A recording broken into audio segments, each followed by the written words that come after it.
The house smelled faintly of dust and cedarwood, as if time itself had settled into the floorboards and refused to leave. Laura stood in the narrow hallway of her grandfather's home, coat still clinging to her shoulders, suitcase by her side, motionless. The silence was thick, not empty but weighted, like a room waiting to be acknowledged. Sunlight filtered through the yellowed curtains in the living room, casting slow-moving patterns on the carpet. She stepped inside and let her fingers trail along the wooden bookshelf, filled with outdated encyclopedias and faded paperbacks. Everything was untouched, as if Henry had just stepped out for groceries and forgotten to come back. She moved to the study, where the air smelled of old paper and black coffee. On the desk, beside a fountain pen and a stack of envelopes, sat a small, unmarked box. Her fingers hovered before lifting the lid. Inside were cassette tapes, dozens of them, each one labeled in Henry's neat handwriting. Martha, October 1987, Doug, March 1991, Margaret, June 1995. No context, no explanations. She picked one, Martha, and held it up to the light. The tape glinted dully, as though reluctant to share whatever it contained. Laura hesitated. Then, almost without thinking, she reached for the old cassette player on the shelf, plugged it in, and pressed play. Static. Then, Henry's voice. Soft, deliberate. "Hi, Martha. I don't know if you'll ever hear this, but I needed to try." Laura froze. She sat down, letting the words trickle into the room. The tape played like a confession interrupted. Not quite a letter, not quite a conversation. He was struggling to say something, circling it, never quite arriving. Then a click. Silence. She leaned back, the voice still echoing faintly in her mind. Whatever this was, it wasn't random. It was a trail, and she was already following it. She replayed the tape, twice. Each time, she tried to catch some subtle cue in Henry's voice, a shift in tone, a hidden meaning tucked between breaths. There was none. Or maybe there was everything. His words felt suspended, like someone walking a tightrope over unfinished business. Laura sat cross-legged on the floor, the tape still warm from use. On the inside of the cassette box, taped beneath the lid, was a folded scrap of paper. A list of names, some with dates, some with addresses. Martha Green, 122 Linden Street. She whispered it aloud, testing the name. Her memory conjured vague images, a quiet woman from Henry's church, a neighbor. She wasn't sure, but something in the way he'd spoken, his hesitation, his unfinished thought, made it impossible to ignore. Laura looked around the study. The air was still heavy. She needed to get out of the house, even if just for a short walk. But instead, she grabbed her coat and the slip of paper and slipped out into the crisp Vermont morning. Linden Street was only a few blocks away. Leaves, burnt orange and brittle, crunched under her boots. A cat watched her from a porch step, unmoving. The town was the same as she remembered. Slow, quiet, a place that didn't ask questions if you didn't offer answers. She found the house easily. It was small, with green shutters and a wreath that looked a season old. Laura paused, fingers tightening on the folded paper in her coat pocket. She didn't know what she was going to say, or what she expected to find, but she raised her hand and knocked anyway. The door opened slowly, revealing a woman in her 70s with sharp eyes and a wool cardigan buttoned all the way to the top. She blinked at Laura as though trying to place her in a room full of forgotten faces. "Yes?" she asked. "Hi," Laura said, nervousness catching in her throat. My name's Laura Evans. Henry Evans was my grandfather." Martha didn't smile, but her expression softened slightly. "Henry." There was a pause.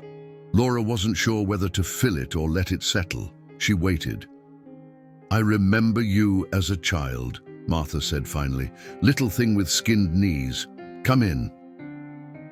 The living room smelled faintly of tea and cinnamon. Photos lined the mantel, weddings, babies, framed landscapes painted in muted strokes. Martha moved with slow precision, pouring coffee from a silver pot that looked older than both of them. "I found a cassette," Laura began once they sat. "One of Henry's. He recorded it for you."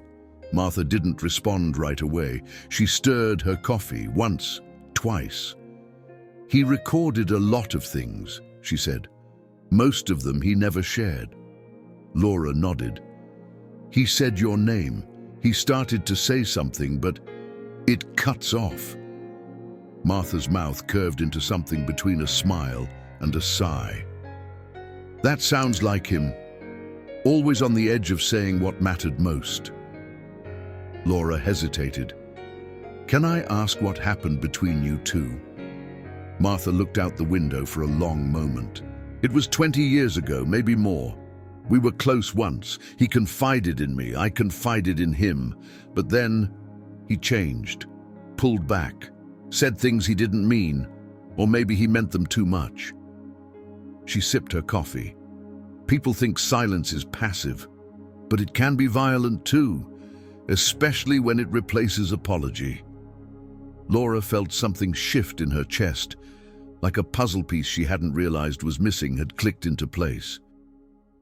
"I think he was trying to apologize," she said quietly. Martha didn't answer. Instead, she reached for a photo on the shelf and handed it to Laura. "Next time," she said, "bring the tape." Back in Henry's study, the late afternoon light had turned golden, painting the room in soft amber. Laura sat cross-legged on the floor, the box of tapes beside her like a chest of buried confessions. She pulled out two more. Doug, March 1991. Margaret, June 1995. She pressed play on Doug's. More static, then Henry again, his voice now warmer, lighter, a chuckle between words.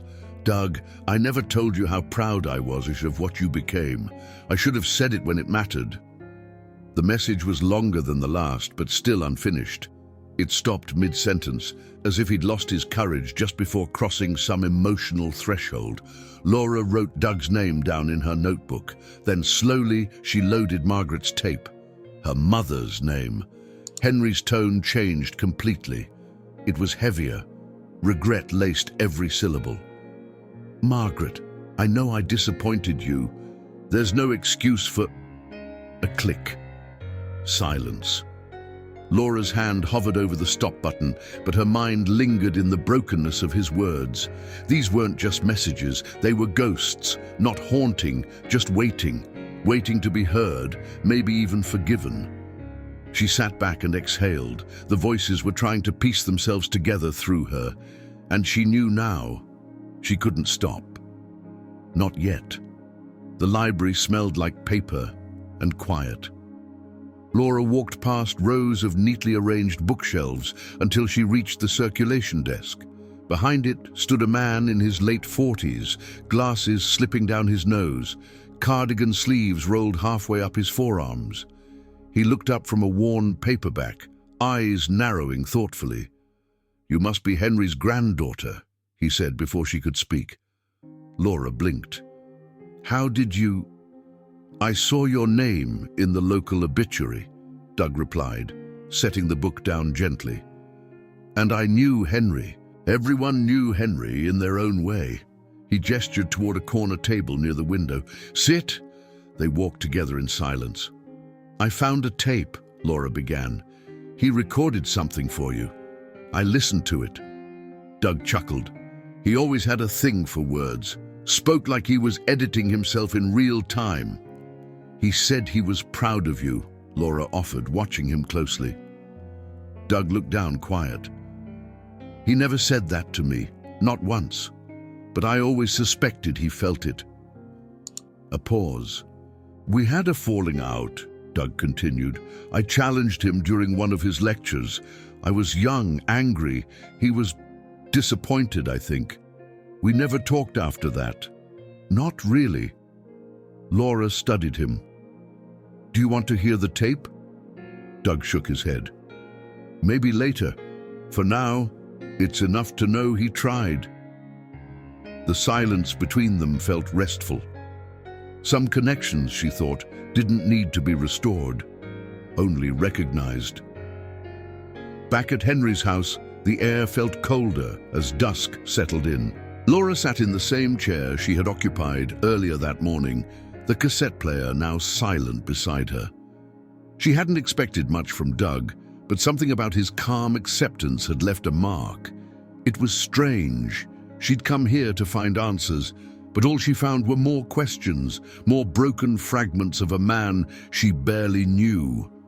The Margaret tape sat on the table in front of her. She hadn't been able to play it again since that first moment, the words still echoing in her mind. Henry's voice, hesitant but full of weight. She picked it up again, hands trembling slightly. This was different. This wasn't about closure for anyone else. This was about her, about the gaps in her own understanding of the man who had shaped her life in ways she hadn't realized until now. She pressed play. "Margaret," Henry's voice came through, steady yet burdened. "I know I disappointed you. There's no excuse for what I did, for the way I left things. I failed you, and I don't know how to make that right." The voice cracked slightly and Laura's chest tightened. It was raw, vulnerable, the kind of apology she had always longed to hear but never expected to find. A long pause, and then the tape clicked off. No resolution, no further words. Laura sat in the silence, the weight of Henry's words pressing on her. It was as though, for the first time, she truly understood the quiet regret that had shaped his life. Laura sat with the tape still in her hands, her thoughts tangled in the unspoken. The apology Henry had never delivered to her mother had stirred something deep within her. But it wasn't just the words, it was the silence that followed, the empty space where reconciliation should have been. She didn't know how long she sat there, listening to the hum of the cassette player and letting the night stretch around her. Eventually, her phone buzzed. It was a message from her mother, a brief text. "I'm coming by tomorrow to pick up the rest of Henry's things." Laura's stomach tightened. She hadn't spoken to her mother since arriving. They hadn't even acknowledged each other's presence at the funeral. The distance between them had always been wide, but now it felt insurmountable. With the tape still on her lap, she drove to her mother's house.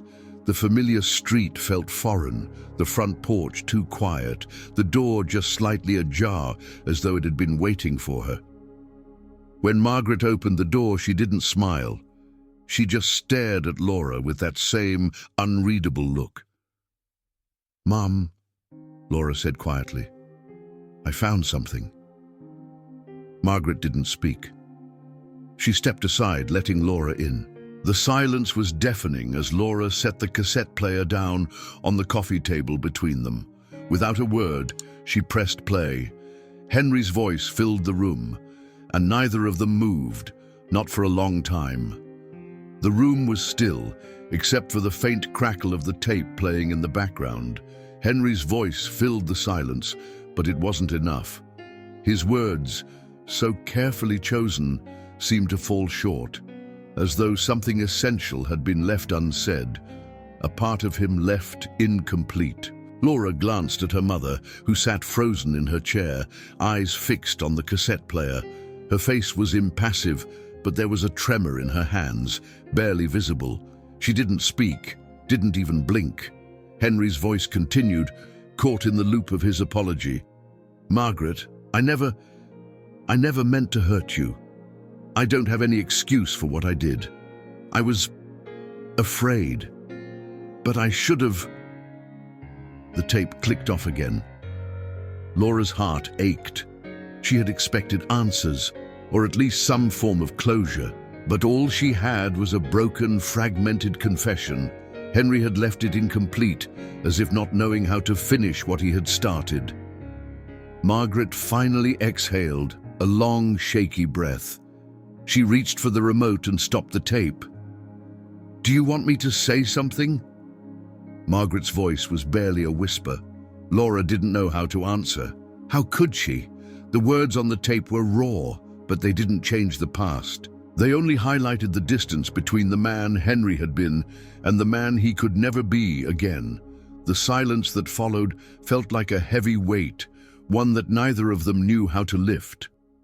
After the tape fell silent, Laura sat still, her fingers lightly resting on the cold surface of the player. The room felt like it was holding its breath, the weight of unfinished apologies and unspoken words hanging between her and her mother. Margaret finally spoke, her voice thick with emotion. "I never wanted him to apologize. Not like that." Laura turned to her. "What do you mean?" Margaret's eyes were distant, as if the words she wanted to say were caught in the past, somewhere just out of reach. "I needed him to show me. I didn't need him to say the words, but he kept running away from everything, from me, from you, from himself." Laura nodded slowly, her thoughts clouded with a mix of sympathy and frustration. She'd hoped for some kind of revelation, some moment where everything would make sense, but instead, all she had was an apology on a broken tape, words that seemed to come too late. Then she noticed it, the last cassette, the one she had almost forgotten about, the one labeled Laura in Henry's meticulous handwriting. She picked it up, no static, no crackling, just the pure silence of the empty tape. For a moment, she stared at it, unsure of what to do. Henry had left her no message, no confession, just silence. Laura's hand hovered over the player, her heart beat faster. She felt the weight of that silence, the unfinished conversation between them. Finally, with a deep breath, she pressed play. Nothing. But it was more than that. It was the invitation to speak. The tape whirred softly as the player hummed to life, but there was no sound, no voice, just a hollow silence, stretching out like a question she had no answer to. Laura sat with the cassette player in her lap, staring at the blank tape. The emptiness felt suffocating, like the room itself was holding its breath, waiting for something to break the stillness. She glanced at her mother, who remained unmoving in her chair, eyes fixed somewhere distant, somewhere far from the moment they were sharing. There was no resolution here, no sudden revelation, no comfort to be found in the silence. Only the weight of a past that hadn't been fully lived and the burden of words that would never be spoken. And yet, as Laura sat there, listening to the nothingness, she felt something begin to shift inside her. It wasn't closure, it wasn't forgiveness, but it was an understanding. Henry had left his regrets, his apologies, scattered across tapes, half-formed and unfinished. But it wasn't the words that mattered. It was the act of trying, the effort to reach across years of distance, of misunderstanding, of silence. That, she realized, was enough. She reached for the recorder and held down the record button. For the first time, she spoke into the empty space. "I don't know what to say either, Grandpa," she whispered, "but I'm here. I'm listening." She let go of the button, her voice still lingering in the air, a small ripple in the silence. Outside, the first stars began to appear in the twilight sky. The night was still, but it was no longer quite as heavy. Maybe some silences weren't meant to be filled, some things weren't meant to be fixed, they were simply meant to be understood. And that was enough. If you enjoyed this story, please give it a like and consider subscribing to the channel for more content like this. We'd love to hear your thoughts. Leave a comment below and let us know what you think of the story. Your feedback means a lot to us.